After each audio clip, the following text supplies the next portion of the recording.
seems very small. I mean, it seems like the worms with the large magnitude are individuals. We tried to do that is that it touched the critical ID. It was a critical ID infrastructure of Iran, the nuclear power plant. It wasn't somebody's... I think it's not the size of the attack, it's who's attacking you and why. That's what determines whether it's war or not. Right? If you attack the United States, no matter how big it is, I mean, a single 22-year-old attacked Estonia. He was living in Tallinn. Estonia declares war on who? I mean, the guy was born in Russia. Does that mean Russia's to blame? Probably not really. Maybe Tallinn's to blame, right? But Tallinn's the capital of Estonia. You can't declare war on yourself. I mean, it's who's attacking you and why. That's what you need to know. And the problem is, all of these war tactics are now in the hands of non-state actors. Right? You can declare cyber war. Great. That doesn't sound good. I mean, what we find about a lot of these Chinese attacks is they're not government-sponsored. They're government-tolerated. Right? So these hackers in China who are going after the U.S. and other Western countries are doing it, with just with a wink and a nod from the government that if they find anything good, they'll report it back. Now, I think that's more dangerous because at least a government is going to be a little bit responsible. Whereas, a hacker cell of 17-year-olds is less likely to. And I think that's worrisome. That's exactly what the government would do.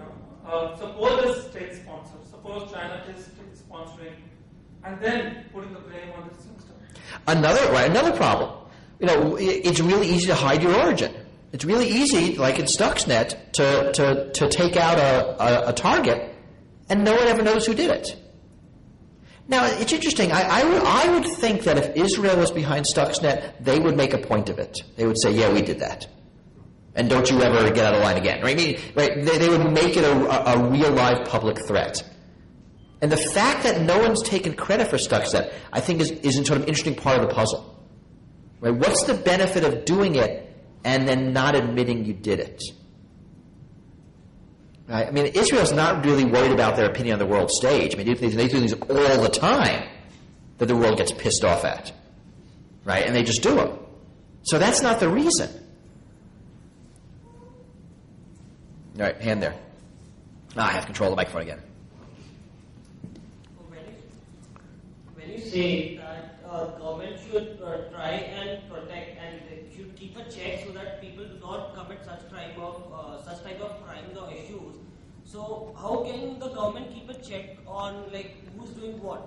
Because the government is not that up to date, where the citizens are much more up to date than the government. So they can do something which the government has not even thought of.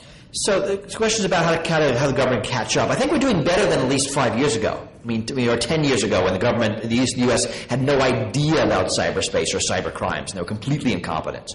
I think we're much better at dealing with cybercrime now. Certainly, I think we need a lot more international cooperation. A lot of the major cyber crimes are international. A lot of the cyber attack gangs, are operating out of Eastern Europe or Southeast Asia, Sub-Saharan Africa. Countries where they can operate with impunity. So I think we're doing better. I think cybercrime is just like regular crime, the way it's investigated. And when we find cyber criminals, we find them through regular police work. The hard part is international. Well, there are two really hard things. International is really hard, and attribution is really hard. I saw him first. I did. Saw him first. And so international is really hard, and attribution is really hard. Yeah. Now since we're talking about cyber war, I had a question which is now partly answered, of course. What do you have to say about cryptography? Because in a cyber warfare, a lot of information and data exchange is taking place. And lastly, the identity spoofing that one might use for cyber warfare. So, what is your take on it? I think these are all tactics for cyber defense and cyber attack. I mean, cryptography is a real important tool in our defense. Yeah, being both against eavesdropping and also active attacks, because a lot of cryptography, protects against going in and mucking with stuff. And certainly, I think the identity spoofing is always going to be with us. And I mean, less of a problem in warfare, more of a problem in crime. It is not a lot of war where you don't know who's attacking you. Someone declares war on you, they know. I mean, they send you a letter. Where they go to your embassy, knock on the door, and say, "Here, we declared war on you." Right? I mean, so you just kind of know what's going on. So attribution, I think, matters less in actual military hostilities. Although we see it in Stuxnet, right? Stuxnet is again in this weird gray area where they decided not to attribute. Right? It would be nice if you undo the source code and there would be like love Israel or something, right? But it's not there. All right, this hand is next. Just throw it. Right. Oh, so the question's been preempted. So I think there's someone back there I saw next. No, you do them in order. Back that way. Yep. It's the order I see you guys. Yeah, just extend the point of somebody made on that side about corporates being used in cyber warfare. If the US government can pressurize Amazon to move WikiLeaks, throw WikiLeaks out, it might as well pressurize Microsoft to put a bad thing. And U.S. pressuring companies has a long history. I mean, it's not just Amazon removing WikiLeaks. It's going into AT&T and saying, "Can we please put something in your phone switches to eavesdrop on everybody?" And AT&T saying, "Yeah, okay." Right? I mean, and that's recent. Going back into history, pressuring cable companies to provide telegrams to the NSA, pressuring with cryptography, pressuring companies to put backdoors in their system. I think it's perfectly reasonable to believe that Microsoft has backdoors in it for the U.S., either done deliberately or done on the sly. I mean, actually, it amazes me that the backdoors put in by the United States and Russia and China and Israel don't all trip on each other and cause the system to crash. I think all things are reasonable to believe are happening. Yes, right? Because whenever we always see them at the end, right? But we see examples of these sorts of pressure again and again being successful, and it's hard to resist, especially in the United States after September 11th. Right? Some government official knocks your door saying, waves a flag, says a bunch of patriotic things. We need you to do this for the good of the country. You're not going to say no. You're going to say yes, and that's unfortunate. But yeah, I think that is happening. Yes. That kind of puts U.S. into a strategic advantage. Yes, it does. Or maybe disadvantage. I mean, depending if you think these things are destabilizing or not. But yes. I'm going to get off stage soon. Okay, this would be again about Stuxnet. But Stuxnet was something which was a equipment or hardware specific worm which came out for like Siemens. Yes. And maybe any corporate company or any organization might fund or something like govern some team or something like, and come up with another something for corporate espionage. So that would that be a cyber war between the corporates or something? It wouldn't be war, because corporations can't declare war on each other. I mean, we don't call it that, right? If IBM attacks AT&T, it's not called war; it's called crime. Right? That's what it is. Even if IBM buys a tank and drives to AT&T and shoots at the building, right? We still call the police to arrest the guy who did it, right? Looking about asylum happening between India and Pakistan. I hope everyone is aware of that. If you take up the recent statistics, connected by the site, almost 2,000 or more than 2,000 websites Indian website got influenced by Pakistani attacks. And if you have a look at, I mean, only 20% of this defacement is against the government websites or the government entrance. Right. So what about the what about the rest 80%? I can say it's about showing patriotism towards the country.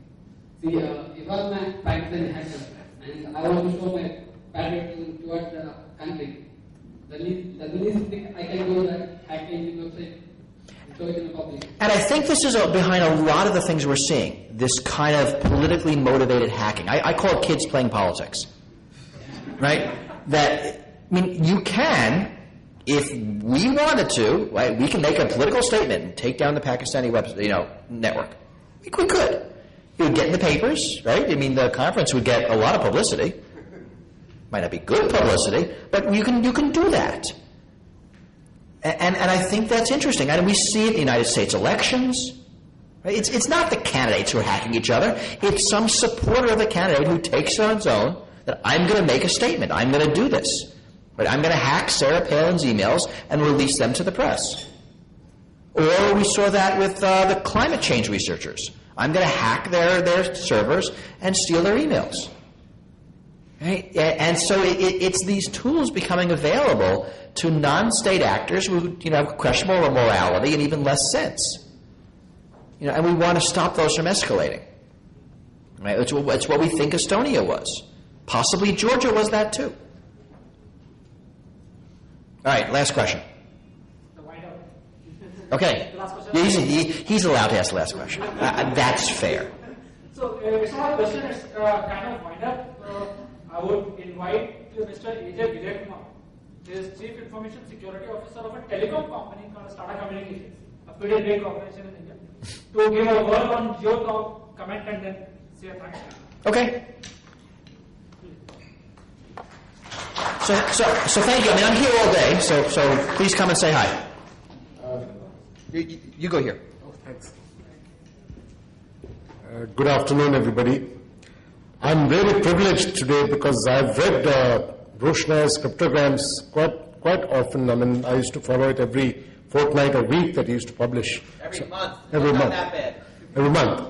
But then, of late, I've lost touch with it. But I'm very fortunate to be in the same stage as Schneier. And I'm also a very avid cryptographer. So my background and his, to some extent, I'm not a mathematician like him, but cryptography is also my passion. It's been a very interesting topic. I've also been interested in cyber warfare because I've been a student of warfare. Later on, got into the cyber world, but it's the other way to most of you. The thing is that, so the point that he made is very pertinent points. And the thing I like about his talk is that the honesty that they have, they bring up. I think we need to do that. We need to create original thoughts here in our country. Unfortunately, we tend to follow the wave all the time, and what we miss out is that we don't create original thoughts and original ideas. How many cryptographic algorithms have come out of this place? How many operating systems which are used worldwide? So when I heard Schneier talk, it was absolutely fresh, original. We all have that creative thoughts in us, but we don't bring it out. So, although I may not want to comment much on the cyber warfare, though I tend to agree with a lot of things that he said, but the point I would like to make here at this podium, ClubHack, is that we need to create original ideas, whether it is in mathematics or cryptography or in computer science and firewalls and intrusion detection systems, attacks or defense or whatever. We need to create these original thoughts and create that thought leadership, which we have the potential, but we have to be there. With that, I think I'd like to close. Thank you.